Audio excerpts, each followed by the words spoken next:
everybody, we're going to be taking a look at this Mustang here. It's a 71. This is one of the prime gripes with stuff that comes in. This is a guy who built a 351 Cleveland motor for his daughter's car and then called up Summiter Jags and they recommended the thumper cam from Camshaft. Problem is he's got a stock torque converter, so every time you fire it up it lunges and wants to drag your ass across the parking lot at 10 miles an hour with the idle high enough so the car doesn't die. So we're going to change the camshaft over here a little bit later. I'm going to show you the difference between the two camshafts and what we're doing here.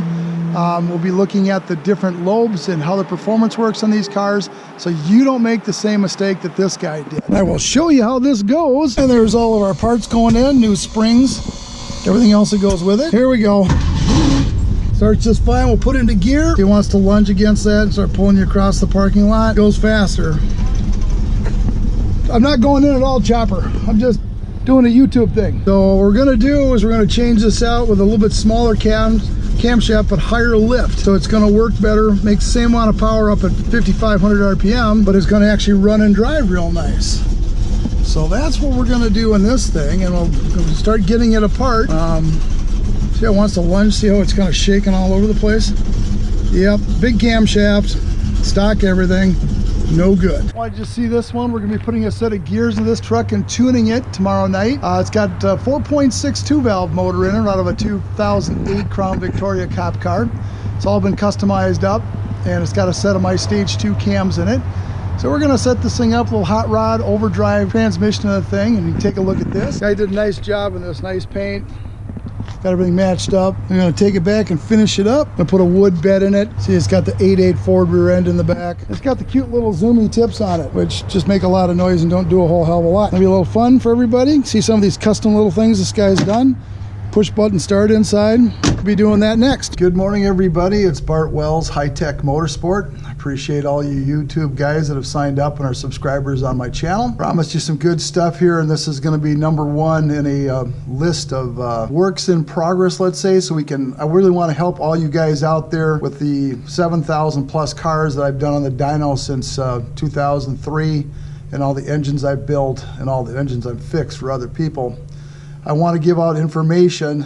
Doesn't seem to be a lot of good information out there about a lot of things like camshafts, cylinder heads, exhaust, carburetors, intakes, all the things that really make a car actually work or don't work. Doesn't work? Kind of sort of doesn't work. Anyway, #1 thing that kills all the cars, #1 thing I fix in here at High Tech Motorsport, camshaft selection. Somewhere along the line, somebody decided that bigger is always better. I get it, we're Americans, #1, and that's just the way it is out there, and we're gonna take the biggest camshaft we can possibly get our hot little paws on. The problem with that is what the camshaft does is it tells the cylinder head when to open and close the valves, and you're trying to catch air. Now, catching air is a little tough because it's really slippery. If you think about it this way, at 1,000 RPM, which is idle, the camshaft is going around 500 times. It moves half the speed of the crankshaft. So that means that the valves are opening and closing, doing what the camshaft says, 8.3 times per second. Now that's just at idle. Imagine what happens at 5,000 RPM, 6,000 RPM. You can do the math probably better than I can, but that's how quick these things have to react. And you're trying to catch air in a cylinder to compress it and then ignite it off with a fuel that you're putting in with either a carburetor or fuel injection. Also, we're going to do some tuning later on with both fuel injection, going to teach you about that, and carburetors. So you should enjoy that. I'll explain jets and idle circuits and accelerator pumps, and that'll be a big timing thing and everything else. So you can see how to make your ride actually work. So on with the show. I'm going to show you, I've got 2 camshafts laid out here. In about 1985, there was a blessing that we got from all the major manufacturers. It could be 85, 86, so some guy says, well, Ford didn't do it till 86. Got it, okay. These are for the V8 pushrod engines that have been so popular since about 1955-ish. Yeah, about there. And the small block Chevy, of course, when it came out early at 265 cubic inches, with the new overlap camshaft from Zora Arkus Duntov. Look him up, he's dead. But he did all the Corvette, he's the father of the Corvette, so he's a pretty cool guy and had a bunch of radical ideas. His big thing was camshafts with overlap. So I'm going to show you a couple things here. First thing is flat tappet cams. That's what was used from 1955 to 85, 86. They've got pear-shaped lobes that move the valves up and down. They've got a strange way for the lifters to work on top of them. And then everything else from there is a roller camshaft. So I'm going to show you the difference and why it's so nice now to work on camshafts with the new roller cams and the new cylinder heads and the engines that we have today. And for those of you who don't know it, I mean, I grew up in the 70s and 80s and not 1870, okay, for those of you thinking, yeah, that dude was around for the Civil War. No, but my mother-in-law was, okay? So anyway, want to show you this stuff, and then we're going to explain this. Going to get a little technical, but if you watch it again and again and watch the ads, that'd be appreciated. You're going to learn a lot. So that way, when you go to choose a camshaft for your hot rod, you'll be well equipped. You won't have to listen to some guy in his basement in his underwear eating Cheetos that doesn't know anything about this stuff. You don't have to call some guy up at Jegs or Summit that just got out of middle school and is trying to, not that middle school is bad, is trying to tell you what kind of camshaft you should run in your rod. Anyway, so here we go. What you're looking at here on the left is a flat tappet cam. These were used from 1955-ish to about 1985. And notice the lobes. See how they're kind of pear-shaped? That's called a slow ramp speed. And the reason they did that is because early they did not have obviously didn't have the rollers, and they used these kind of lifters. See these lifters right here? That's a flat tappet. See, it's got a flat bottom on it, and this lifter doesn't slide on here. It actually has to turn as the camshaft goes around, which is difficult to do with only one hand. This lifter actually would spin. If it doesn't spin, the reason you're seeing a lot of your older cars now are having flat cam issues because our oils are so slippery. They don't have the zinc in them that allows it to get sticky. I know that sounds kind of weird, but I see this a lot. And what happens is when these stop spinning when the camshaft goes around, you get what you call a flat lobe. It wears them out. So I'm going to show you a flat lobe on this one because I keep this here for display. So you see this lobe right here? See how it's all shiny and flat and worn down? And the one next to it's kind of pear-shaped. This is what happens, and then your valve doesn't lift off the cylinder head, so you get a popping sound whenever you try to drive the car and the power is way down. Okay, so here's the new one. Roll away, little camshaft. Here's the new camshaft. Now notice this is a roller camshaft, and the thing it allows us to do is we can get very aggressive with the ramp speed, okay? And the reason is because, see this lifter?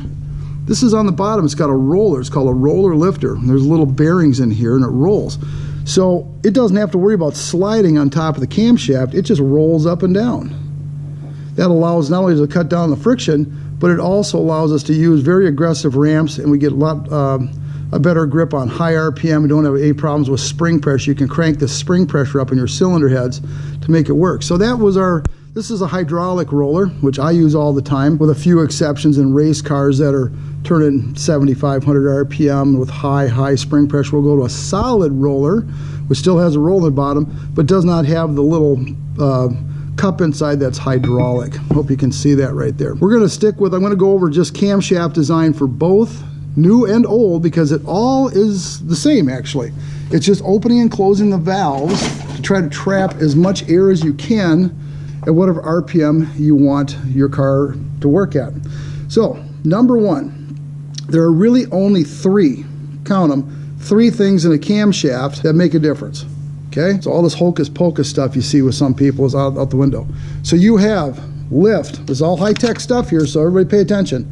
Lift, duration, and overlap. And I coined a phrase that's called true overlap. Okay, that's at 50 thousandths. Now, 50 thousandths of an inch is when the valve starts to flow. Here's the valve. You'll see it's got a kind of a cut on it right there. And so at 50 thousandths, when this is off opening to feed air into the cylinder, either an exhaust or an intake, it doesn't matter. One sucks air in, the other one poops it out. So 50 thousandths of an inch is what I actually do. There's a rated duration. It'll be much higher, like 280 degrees. That's the number of degrees that the cam is open. So I use it what they call true, and that's at 50 thousandths of an inch, and that'll be listed also. And I'm just going to show you how small 50 thousandths of an inch are. I put this on my micrometer. See that little bitty tiny gap there? That's 50 thousandths of an inch. So we're not talking a whole hell of a lot. And most camshafts only lift 600 thousandths of an inch. So it's just a little over half an inch, which would be right there. So that's what new modern cams are doing. That's all the farther the valve lifts off the cylinder head before it drops back down to seal up while you're making power. Let's go over the things that make a difference in this when you're picking out a camshaft for your car, truck, van, bus. Airplanes don't count, okay? That's a different bag of tricks. So what you want to consider, and I made up a list here, and you can take this down. This is my own list. First of all, cubic inches of your engine. Now, if you already got an existing engine, you know what those cubic inches are. I'm old-fashioned. I use cubic inches. Feel free to use liters. More liters is bigger. Cylinder head flow numbers, all right? I keep a list of all the cylinder heads. I call my cheat sheet, showing the flow numbers, both intake and exhaust at different lifts. I'm going to show you those shortly. Then you want to talk about your intake manifold, carburetor size, your exhaust. You have headers, you have manifolds, size of exhaust tube, and the kind of mufflers you've got. All makes a difference in how the thing is going to perform. The gear ratio in the back of the car. So if you've got a real deep gear ratio like 410s, the motor will be spun up at a higher RPM all the time. You can get away with a bigger cam. Now, for those of you, and it's about 80%, that run around with transmissions, automatics, stick cars can get away with a bigger camshaft because it's just lumpy and it doesn't care because you got the clutch pushed in when you come to a stop. Automatic cars cannot. You've got to take a look at torque converter as a consideration if you've got a stock one that only goes to about 1600 RPM before it's completely engaged. We call it a stall speed. Or if you put an aftermarket in, 3000 or 3200, that's all in consideration. And then the final ones, tire height and RPM at 60 miles an hour. So what happens is, if your truck car is running down the highway in like an overdrive transmission, which we've had since 1980 crap, whenever the 7R4 came out, and the Ford stuff and the Dodge stuff followed suit shortly thereafter, it gives you an extra gear. So you can get away with like a 410 gear ratio, and then with a 0.67 overdrive, you're now at about 285. So going down the highway, you must figure out at 60 miles an hour approximately, I'm just coming up with that number because you drive it there a lot, you got to figure out what RPM your vehicle's running at. So get a TAC. If you don't have a TAC, most new cars and trucks do. But just go out there and take a look at that, because some of the new trucks with 6 speeds, 8 speeds, and now a 10-speed transmission, they always lug the motors down for better fuel economy and emissions, trying to keep the RPM way down. Well, if you got a camshaft that doesn't want to work till 3000 RPM, but you're driving down the highway with your truck at 12, 13, 1400, that doesn't work real good. The thing lunges and carries on and doesn't run very well, and your fuel economy is poopy, and God dang it. All right, so sorry about the interruption there. Everybody knows I get here early, so they start calling early in the morning. I try to do these things early so I get some time, but I just disconnected my phone, so to hell with it. All right, so the RPM at 60, and then the use of your truck or car. Now, you got to be honest with yourself here. You want a race car setup? Okay, here's the deal. If it's a race car, great. Take the seats out. Going to take out all the internal weight. You're going to get rid of all your stereo equipment. You're going to get rid of backup lights and cameras. Make the car light as possible. You aren't going to have any mufflers. That's a race car. If you look at me and go, yeah, I got to drive it every day to work, but I want a race car, doesn't work that way. Very inefficient. So strip street, we do a lot of that here. If you want a street car, a cruiser, just so you can lay back and relax. You're going to tow with it. If you got to pull a great big trailer of some sort, that's fine too. You can design the camshaft around that. Rock crawler, I do some of those, or a church-going undercover car that your wife or your whoever better half doesn't know that you modified the crap out of it. You can change it with the tone of the car with the camshaft and the mufflers. So we're going to go over how that works, and it all relates to those 3 things I told you about: lift, duration, and overlap. And surprisingly enough, we can tune the note on the exhaust and still get the flow out of it with the new style mufflers that work really, really well. But that's going to be a whole nother segment. But let's go back. Once we figure out what you got, now let's say you've got let's just use the new Challenger. So I do a lot of 5.7 Challengers for people, and they've got just a terrific cylinder head. They've got the new Eagle head, and I believe they used it in truck also. But that new cylinder head is absolutely fabulous. It's just terrific. It flows 337 CFM. Now remember, I'm going to teach you a bunch of stuff and it's going to go fast, but just back it up and do what you got to do. What I always do, and here's what you can figure. You get two ways to figure out what actually makes power and how much power you can make with each setup. You got cubic inches of your engine and you have the CFM of the cylinder heads.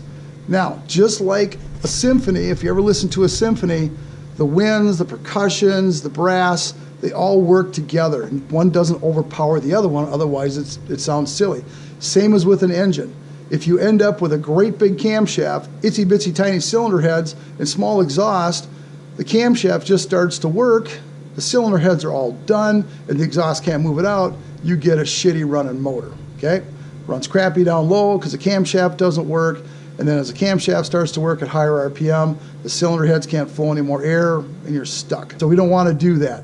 You've got to figure out what you've got for cylinder heads right off the get-go and how many cubes you're going to use in your engine. Here's the rule of thumb. Always take the cubic inches. Always. 350 is good, 383 is better. 383 is good, 454 is better. 454 is good, 496 is better. See where I'm going with all this stuff? The bigger the cubic inches, bigger cylinder head you can put on it, the more camshaft you can put in it. Bigger cubic inches eats up camshaft. It loves a little more duration and lift, whatever you can throw at it. So back to our Challenger, our 5.7 Challenger. So an automatic car goes down the highway, if it's got an automatic, it goes down the highway at about 1,300 RPM in fifth gear overdrive. Consequently, you have to design a camshaft, unless you're going to change the rear gear, you have to design a camshaft that's going to work at 1,300 RPM, which is pretty easy to do with that big cylinder head. So it flows like 330, 340 CFM at 600 lift. Easy to find the information on the internet. I have cheat sheets here. I'm going to find those and show them to you.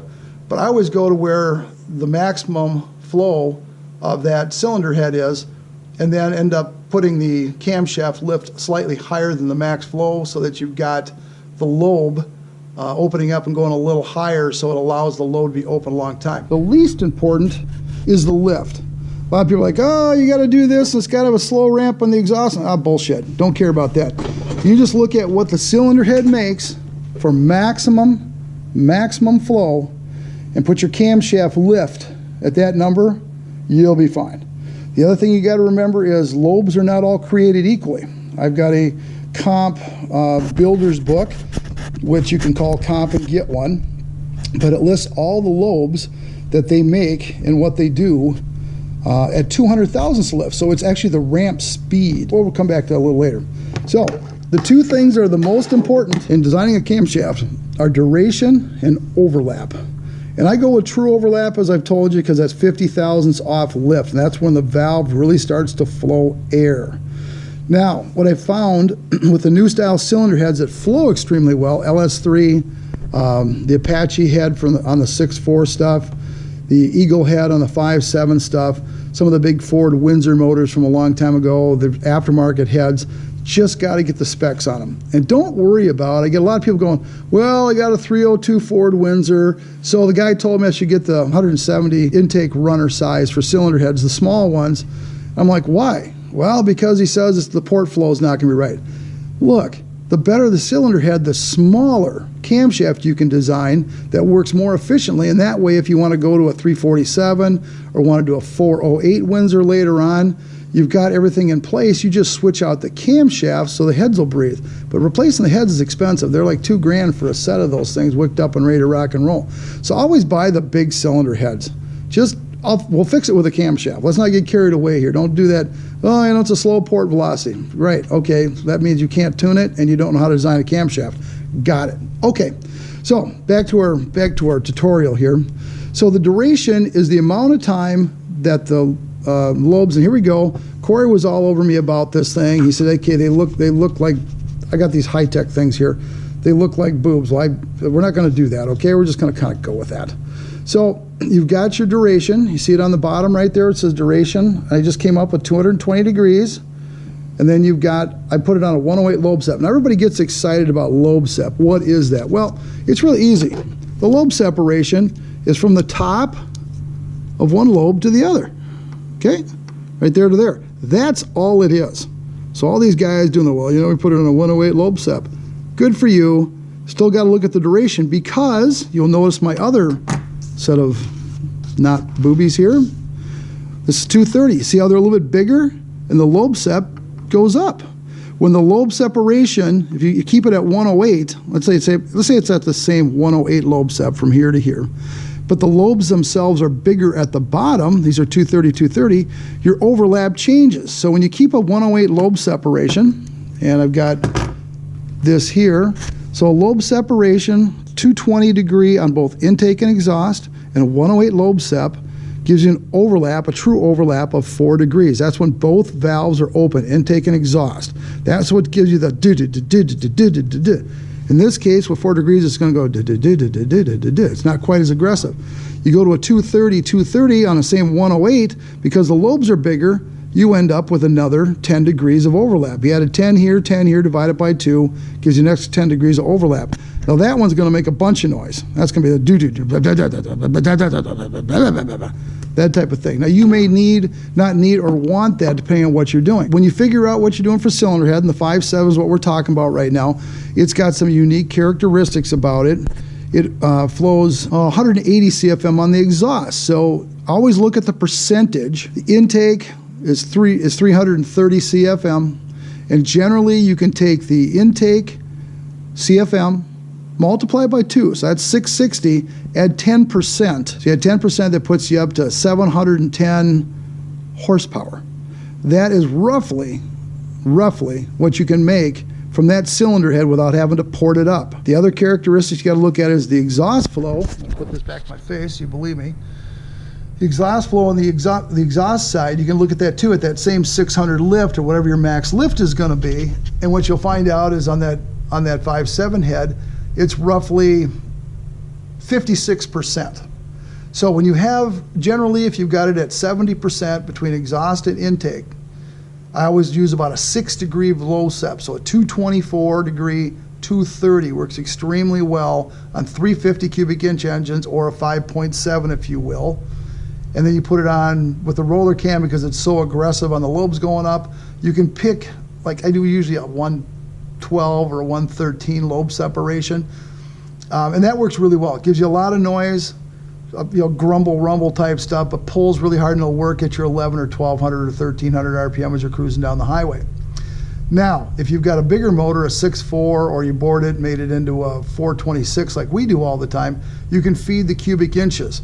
So you can end up with a bigger camshaft, say a 230, 236, works really well on the Apache head. That's the 6.4 cylinder head. That makes a little more CFM on the intake and a lot more on the exhaust side, so you keep that duration overlap, the lobe sep at about 6 degrees. Once again, know this is a lot of information. Just go over it. I'll keep trying to re-explain it here and make sure everybody gets into it. It's not that difficult, but it's a lot of information because you're working with trapping air in a cylinder head. So I'm going to keep rocking around on this. So the first head, the Eagle head on the 5.7, has a poor exhaust side, which was done, I'm sure, on purpose, so it works in truck to make lots of torque. And your goal should be on any vehicle that's a street strip type vehicle, you want to end up making 1.3 times the torque at the crank as the cubic inches. So 350 times 1.3, and I've got my handy dandy calculator right here. Oh God, getting old. So you want to try to make 455 foot-pounds of torque. Hope I didn't screw that up. And then for horsepower, you want to end up being at 1.4. Works really well. I like making square engines, so if I get 1.4 foot-pounds of torque per cube, 1.4 horsepower per cube, the car doesn't have a flat spot or the truck, and it works really well. On trucks, I usually end up trying to make a little more torque for down-low operation because they do a lot of pulling. They weigh more, and you've got a 4x8 sheet of plywood for frontal area, so you're always trying to pierce the wind with something that's like a great big box going down the highway. So you take your 350 cubes, which is a 5.7 again, multiply by 1.4, 490 to 500 horse. That is why on those Eagle heads, for guys that are doing NA stuff, We don't port them up because they can make 700 horse on their own without having to be ported. It doesn't do any good. If you're making 700, could you make an extra 5 or 10 by porting it up and dropping $800 or $1,000 for port work? Sure. I don't port them up. It's not necessary. It's a waste of time. So the guys that are selling you we got to take those off and port those cylinder heads because it's going to make an extra whatever, they're not doing the right camshaft design. Now the other thing is, when you get to the certain point where you're making that 1.4 horsepower per cube, what happens is you're cubic inch limited. So let's say we make 500 horse, which we do every day with the 5.7s. You can go to a bigger camshaft and it doesn't make any difference because the 5.7 350 cubes just can't ingest any more air into the cubic inches due to how big the holes are. That's all there is to it. The new cylinder heads, LS3, Apache, Eagle, some of the big Ford heads from before, they've gone to all overhead valve stuff. That'll be a separate video because they're totally different. Same thing applies though. It's just velocity and the amount of air you can move in that split second when the intake is open and then the exhaust is open to get rid of it, to get rid of the burnt gases. So the Eagle head that we're doing has the poor exhaust side. So with the poor exhaust side, I end up putting more duration on the exhaust. So the last one I did that made 500 foot-pounds, 500 horse, it was in a Challenger, ran like a scalded dog, was a 222, 232. I put it on a 114 Lobe sep, okay? Move the separation because I didn't want so much overlap because it gets fussy if you have too much overlap with the bigger lobes. You can advance or retard the cam when you have one custom built for higher or lower RPM operation. When you have a lot more exhaust lobe duration than intake lobe duration, what I normally do is I will advance the cam 2 to 4 degrees. What that does, it changes the timing events. You make a little more torque when you advance the cam. You make a little more high-end horsepower when you retard it. But you got to make sure you're getting the proper use for your car. So the 5.7, 222, 232, 114 on the Lobe sep, and I advanced it too, and it made 500, 500, and pulls like there's no tomorrow. Little grumbly idle, easy to tune, works with the automatic. And this is all with doing stock torque converters. If you add a torque converter to it that is not a 1600 stall speed, RPM wise, you can do a 3000 or 3200 stall, still has lockup, still gives you fuel economy, but when you step on the gas, it just accelerates the car, allows it to go up into a higher RPM where it's making horsepower, and you get away with a bigger camshaft if you need it. The problem is with the 5.7 heads, they're so good, same with the 6.4 Apache head, they're so good that putting more duration overlap to them, all it does is it kills the efficiency. So your gas mileage, instead of being at 22 or 20, drops down to 12, and it's fussy and it doesn't run well. Let's go over a couple other things.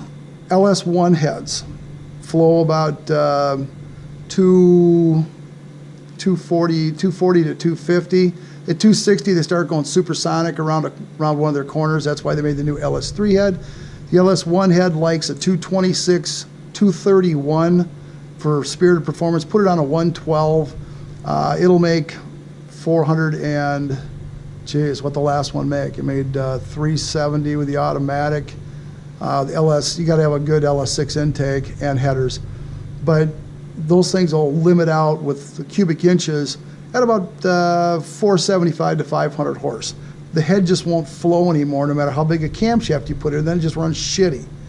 The 6.4 head, the Apache head, is just like the 5.7 Hemi head, like the Eagle, but the exhaust flows better, so I end up reverting back to like a 6 degree Lobe sep instead of a 10. So let's go over this one more time. There's one great website. I'm going to show it to you now. I use it all the time. It's at Wallace Racing. Good people. They do Pontiac power. This is what you want to do for your cheat sheet as you're looking at stuff for your particular setup. They've got this website. It's underneath the cam degree calculator. Wallace Racing is WALLACE, and they've got this great thing that figures your camshaft out with what it's got for overlap with the duration that you're going to pick for the lobe. So here you go. Let's get this thing nice and close here. Advertised intake duration, just do that at 50. So let's take a look at the two that I use. All right, so we're gonna do a 220. Advertised exhaust duration, 220. Now this is all at 50 to give you a true overlap. Lobe SEP, let's do that 108 I talked about. And the intake center line, this is just advancing or retarding the cam. Don't get all excited and all hopped up about what an intake center line is. It's that voodoo magic shit that everybody gets cranked up on. It's not really necessary. So we just put 108 in there and we calculate. Boink. All right, roll up. All right, so here's what it shows. It shows when your intake valve opens, intake valve closes, intake valve opens, intake valve opens, intake valve closes, that's IVC, and then exhaust valve opens and closes. Don't get all hung up on that stuff. That just shows where the timing events are. Probably not there yet, but the important part is it shows you the overlap. The actual true overlap is 4 degrees. Let's do the same thing with that 230, 230. 230, 230. The Lobe SEP is 108 again. 108, 108. Calculate. All right, so what it does there, it shows you where your intake and exhaust closings and openings are. We can go through that if anybody wants to talk about that. I'm available by email, or you can call me because I'm here all the time. But this shows it's 14 degrees. For spirited performance with a big roller cam, I end up using between 0 and 2 degrees of true overlap for cars, and then for truck I leave them at -1, -2, because the lower RPM and you got to focus on the torque. If you're really getting with it with something that's a street strip car, you can go to 6 degrees of overlap. 4 degrees is nice with the big cylinder heads, but after that it's just a waste of time. I'm going to shut it down now for a couple minutes because people are starting to show up to jump on the dyno. If you have any questions, give me a call. I appreciate you viewing. Thank you.